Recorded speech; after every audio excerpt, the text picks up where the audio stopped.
Now from the west to the east concourse, where on Wednesday night, a ribbon cutting was held for Maven Coffee and Cocktails. Maven's founders include Blake Fertitta, Astros pitcher Lance McCullers Jr., and his friend Juan Carlos Martinez.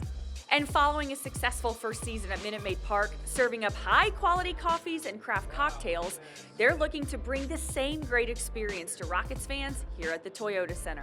First and foremost, super exciting for me, for Juan as well. Funny enough, about a year ago, we were sitting at a little bar in Paris, and we kind of just started kicking around the idea of starting a coffee company together.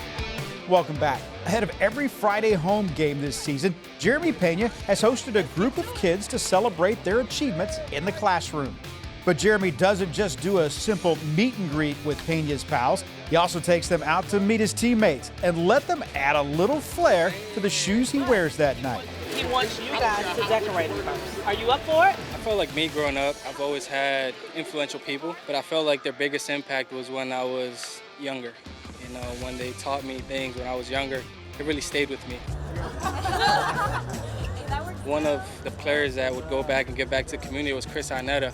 He would go work camps in Providence, and it's always something that stayed with me.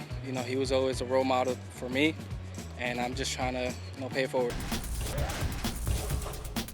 The Fertittas have owned the team and traveled a lot of arenas around the country. They saw that there was more modern technology out there and asked us to look into it. So we started looking at new lighting systems pre-pandemic, and then this year had the chance to pull the trigger to really go from old metal halide to new LED technology. The old metal halides were state-of-the-art technology 20 years ago, but in order to turn them on and off, you really couldn't do that because they took so long to warm up and cool down. The new technology, most people are familiar with LEDs, instant on, instant off, and they're programmable lights. So really each light is an individual tunable, and so that allows us to do a lot more. AT&T Sportsnet and Rooms to Go are proud to celebrate Black History Month.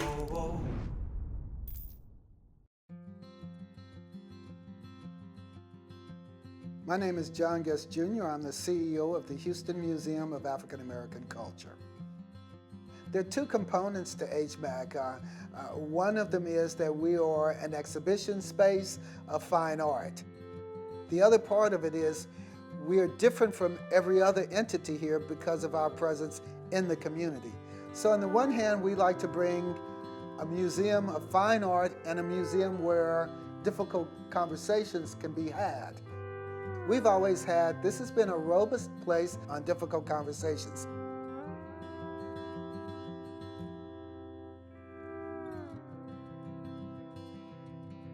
For kids especially, we want them to understand that a conversation is not too difficult to have.